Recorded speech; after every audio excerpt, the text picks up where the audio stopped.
Hello and welcome to Social Problems. My name is Kevin. I am the instructor for this course. I am very excited to teach this course because it is one of my favorite areas to study. I am huge on social stratification, and that's the ways we divide into groups. Again, we divide into groups based upon a lot of lines, such as by race, by sex, by sexuality, country of origin, culture, social class, religion, lot of ways that we divide into groups. All of these will in some way, shape, form, or fashion be discussed in this class. We're going to be tackling some incredibly tough topics because when you start looking into things like inequality, prejudice and discrimination, domination and control, there is some pretty dark stuff there. Again, when you start to study racism, it's not always a pretty picture. There's always the upside, people fighting to make things better. However, the existence of racism exists, and we have to recognize that. And so in this class, we're going to be talking about things like, where does race come from? Are there biological differences between races? Was race created so that one group could dominate another group? Europeans dominating non-Europeans so that they can maintain an upper class status and then subjugate everybody else into the lower classes. We're going to apply these sociological theories, functionalism, conflict, and symbolic interactionism to really examine social phenomena that you guys are going to see throughout this class. At first, we're going to give the basic introduction to social problems that we're going to be focusing on. We're going to be talking about, again, stratification, poverty, the education system, the economy. So all of these things are going to be brought to fruition into this class so that we can kind of have a perspective, a way of viewing society as a system of interworking parts, okay? And all these parts are interacting with each other to create a society. However, within this society, we have a lot of conflict. Okay, and so we're going to be talking about all the social phenomena that you would hear about introduction to sociology, and then the effects of that. What are the effects of cultures? What are the effects of dividing into race-based cultures? When did race and social class and culture become associated with each other? Because again, your race historically dictated what social class you were allowed to be in. And we segregated into different cultures based upon race, Asian culture, Black culture, so on and so forth, which then caused people to behave differently because they were socialized into cultures that were slightly different than each other, even when they're in the same country.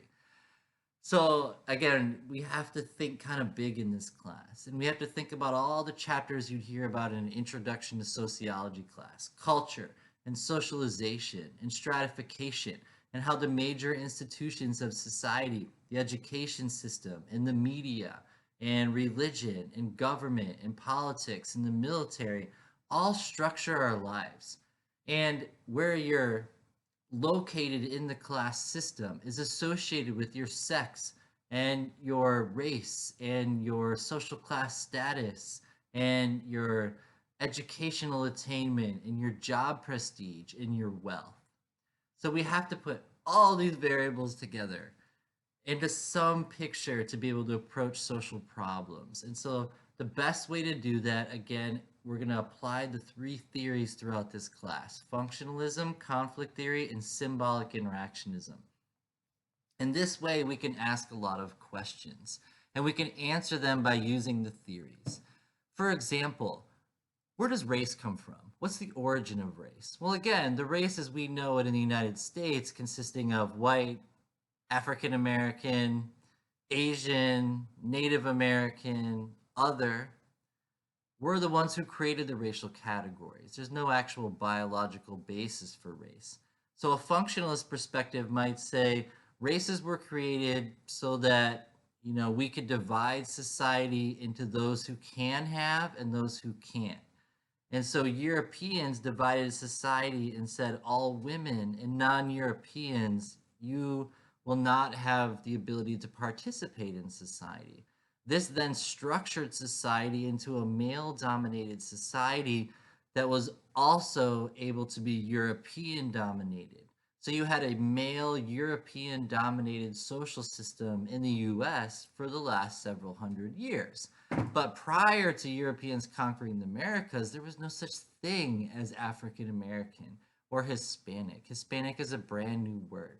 So a functionalist person might say, race was created to serve a purpose. What purpose does building races have? It enabled one group to dominate another group. Conflict theory, again, would come along and say, look, dividing society into races that are arbitrary and have no biological basis was created so that one group could have power over another group, enabling Europeans to have power over everybody else. That meant that only Europeans could compete for upper class social positions. Everybody else was subjugated into the lower class. Hence the bourgeoisie versus the proletariat. Europeans as the bourgeoisie, the upper class, and non-Europeans, the proletariat, the working class. So race was created to have a clear-cut working lower class. So Europeans created races and categorized people to have a lower class. Symbolic interactionism would say, guys, we're the ones who came up with race. If you don't like it, deconstruct it.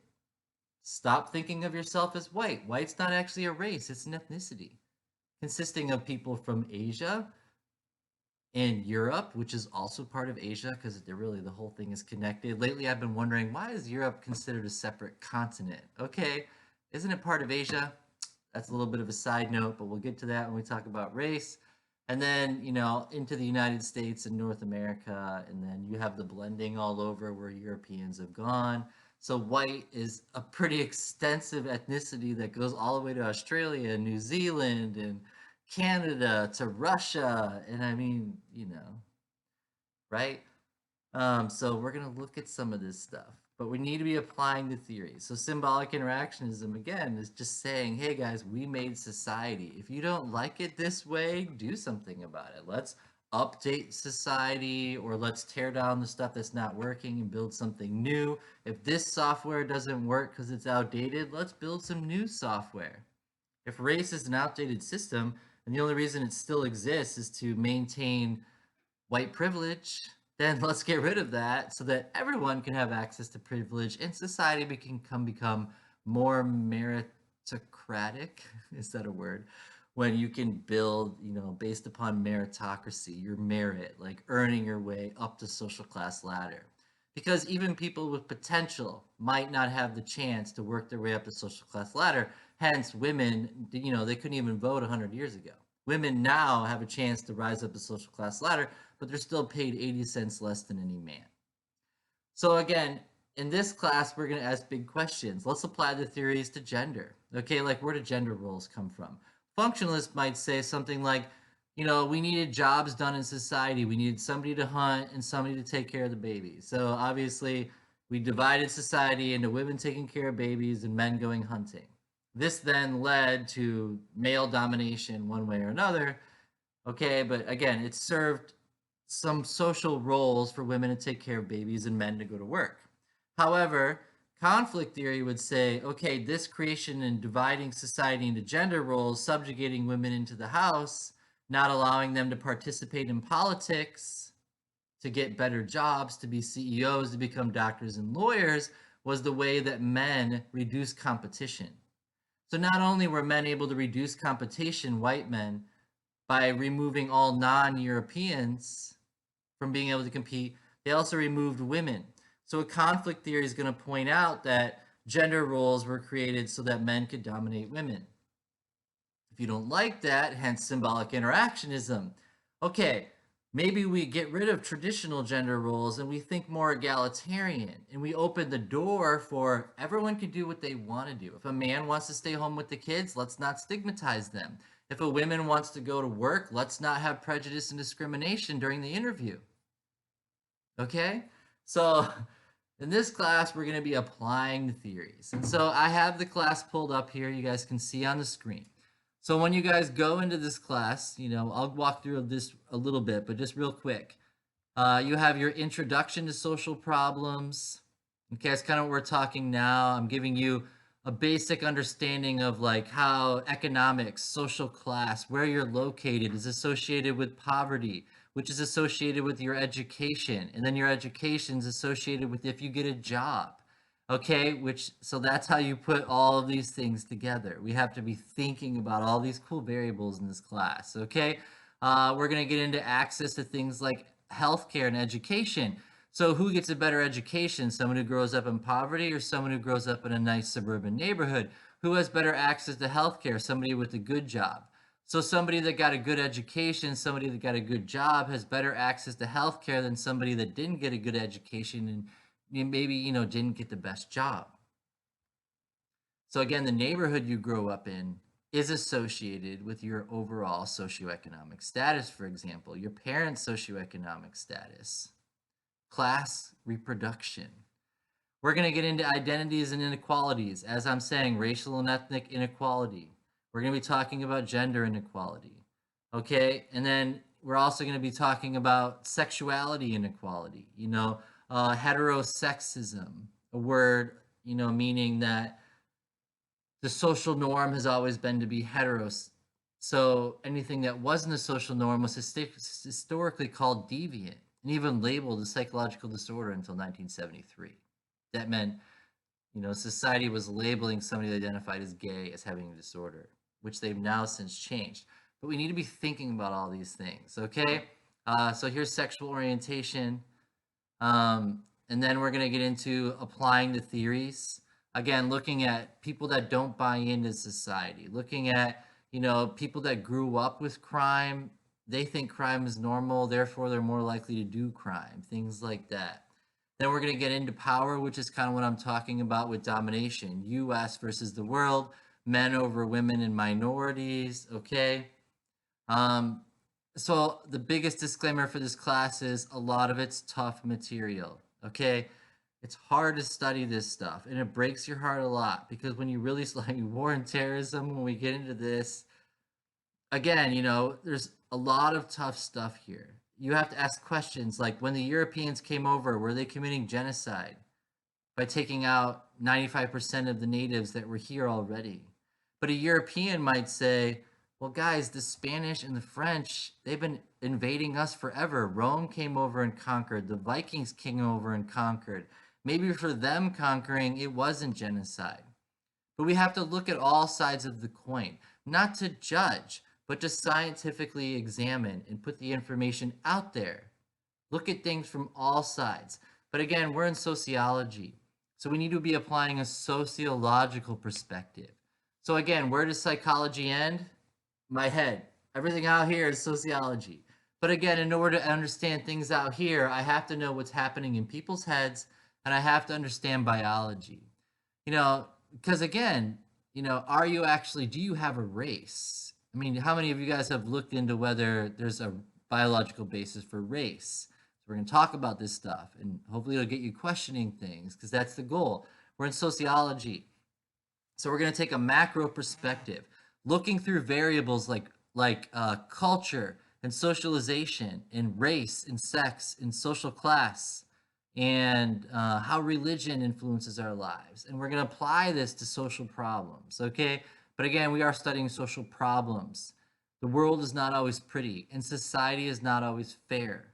And so we have to look at this from a sociological perspective and ask questions. And that's what we're doing in this class, okay?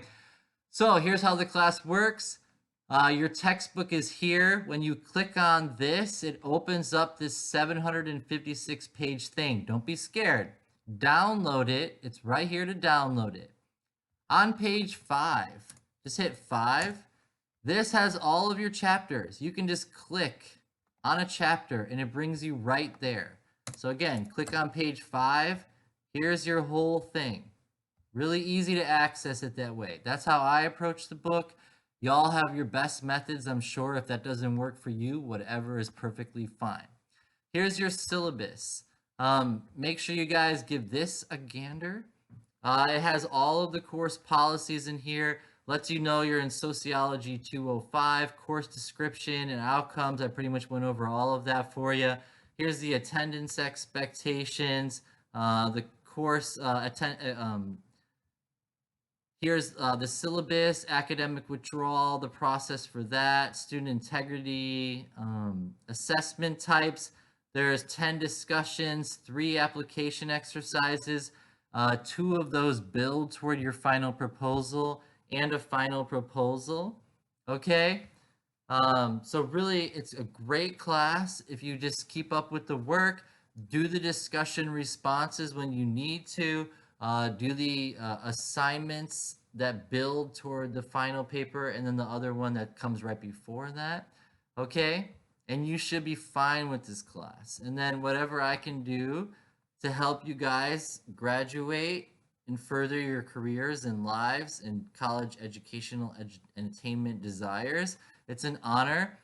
I also put in these due dates for you. So in here it says due dates. This has just a quick overview of when everything's due. So again, this week, your first week, you're going to have discussion 1 due and discussion 2 due. Week after that's going to be your first application exercise, and then discussion 3. After that, discussion 4, application 2, so on and so forth. So application 2 and 3, or I'm so sorry, application 3 and source identification build toward your final paper. So you guys will propose your final paper. You will then write this on your final paper, this on your final paper, and that'll really help you and get you all set up. I'll also send over some templates, how to use headings and subheadings in case you guys struggle with writing at all. Okay, so this week you guys will work through lesson 1. Lesson overview is what you want to look on every week. It tells you what you need to do this week.